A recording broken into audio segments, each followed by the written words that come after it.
Honours পড়ুয়া আইরিন পঞ্চম শ্রেণীতে শিক্ষকের থেকে শুনেছেন দরিদ্র হয়ে জন্ম নেওয়া অপরাধ নয়, কিন্তু দরিদ্র হয়ে বেঁচে থাকা অভিশাপ। এরপর থেকেই দু চোখ জুড়ে তার স্বপ্ন নিজের পায়ে দাঁড়ানোর, অথচ এত বছর পর এই স্বপ্ন যেন ভাঙতে বসেছে। শরীরে বেঁধেছে মরণব্যাধি রোগ, এরই মধ্যে নষ্ট হয়েছে লিভারের 4 ভাগের 3 ভাগ, আশার আলো মাত্র 1 ভাগ। তাও যদি নিভে যায় তাহলে অকালে ঝরে যাবে একটি ফুল, মৃত্যু হবে সুন্দর স্বপ্নের। বলছিলাম রাজশাহীর দুর্গাপুর উপজেলার কিশোরপুর গ্রামের নুনান্তে পান্তা ফুরানো দরিদ্র পরিবারের মেধাবী শিক্ষার্থী আইরিন খাতুনের কথা। 3 বছর আগে মহামারী করোনা কেড়ে নেন তার বাবাকে। অন্যের বাড়িতে কাজ করে সংসার চালান মা মহসেনা বেগম। উন্নত চিকিৎসা দূরের কথা, দুবেলা ঠিকমতো খাবার জোগাতে হিমশিম খাচ্ছে পরিবার। একদিকে বেঁচে থাকার অদম্য ইচ্ছাশক্তি, অন্যদিকে দুরারোগ্য ব্যাধি কুড়ে কুড়ে খাচ্ছে তাকে। সুস্থ হয়ে আমি আবার আমার পড়ালেখায় ফিরে যেতে চাই। আমার পড়াশোনা এখন বন্ধ হয়ে আছে। অনেক কষ্ট করে আসছি, পড়াশোনা করছি।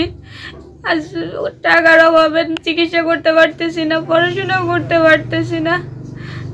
খুব দরকার আমার সুস্থ হয়ে বেঁচে থাকা, আমি বাঁচতে চাই।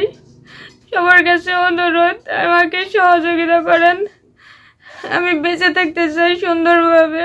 মৃত্যুর সাথে পাঞ্জা লড়া আইরিন গত 2 মাস আগে জানতে পারেন লিভার নষ্টের কথা। চিকিৎসক দেশের বাইরে নিয়ে দ্রুত চিকিৎসার পরামর্শ দিলেও অর্থের অভাবে তা করতে পারছেন না। টাকার জন্য বিভিন্ন জায়গায় ধর্ণা দিলেও পাচ্ছেন না সাহায্য। আমার এই সমস্যাটা ধরা পড়ছে 2 মাস প্রায় পার হয়ে গেছে। আমি আগে জানতাম না, আমার অন্য সমস্যা ছিল, আমি অনেক অসুস্থ থাকি সবসময়ের জন্যই। তো অন্য সমস্যার জন্য ডাক্তার দেখাচ্ছিলাম, তো হঠাৎ করে একটা রক্তের পরীক্ষাতে বেশি আসে। তখন ডাক্তার বলে যে তুমি লিভারের ডাক্তার দেখাও, তোমার হয়তো বা লিভারের কোনো সমস্যা হয়েছে। তো লিভারের ডাক্তার দেখাতে যে ডাক্তার 2টা পরীক্ষা দেয়, এই 2টা পরীক্ষা করতে যে ধরা পড়ে যে আমার লিভার ফাইব্রোসিস হয়েছে, 3rd স্টেজ চলতেছে বর্তমান। আমার লিভারের অর্ধেকের বেশি অংশ শক্ত হয়ে নষ্ট হয়ে গেছে। এটা উন্নত চিকিৎসা করতে হবে। আমার বাবা নাই, আমার বাবা মারা গেছে 3 বছর 3 মাস হচ্ছে, যার কারণে আমার চিকিৎসার খরচ চালাতে অনেক কষ্ট হয়ে যাচ্ছে। সবাই যদি বিত্তবানরা যদি আমাকে একটু সহযোগিতা করে, আমার চিকিৎসার খরচ যদি একটু তারা আর্থিক সহযোগিতা করে, তার জন্য আমি সবার কাছে অনুরোধ করতেছি। স্থানীয়রা বলছেন অভিশপ্ত ভাইরাসে আক্রান্ত হয়ে মারা যান তার পিতা আব্দুল মালিক। মা অন্যের বাসায় কাজ করে সংসার চালান, ফলে চোখের সামনেই ধীরে ধীরে নিঃশেষ হয়ে যাচ্ছে তরতাজা প্রাণ। আইরিনের উন্নত চিকিৎসার জন্য সমাজের বিত্তবানদের সহায়তা চান এলাকাবাসী। আবার আল্লাহ অনেক বড় একটা ব্যাধি দিছে, তাই চিকিৎসা করতে পারতেছে না।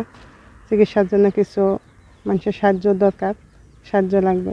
আমরা চাই সে আবার আগের মতন ভালো থাকুক, ভালো হোক, সে আবার যেন লেখাপড়া করতে পারে, জীবন ভালোভাবে বাঁচতে পারে। আমার জানা মতে সে যথেষ্ট মেধাবী একজন ছাত্রী। তার বাবা করোনাকালীন সময়ে মারা যায় এবং তার মা বিভিন্ন ব্যক্তির বাড়িতে কাজ করে তার সংসার পরিচালনা করে।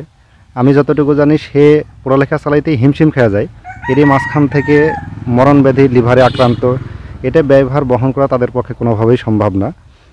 আমরা চাই যে যতটুকু সম্ভব আমরা সহযোগিতা করার চেষ্টা করছি এবং সকলের প্রতি আহ্বান তারাও যেন এই অসহায় মেয়েটাকে সাহায্য সহযোগিতা করে চিকিৎসা করে সুস্থ হওয়ার পর আবার যেন সে পড়ালেখায় মনোযোগ দিতে পারে, এটার জন্য আমি দেশবাসী সহ সকলের কাছে আমি আহ্বান জানাই।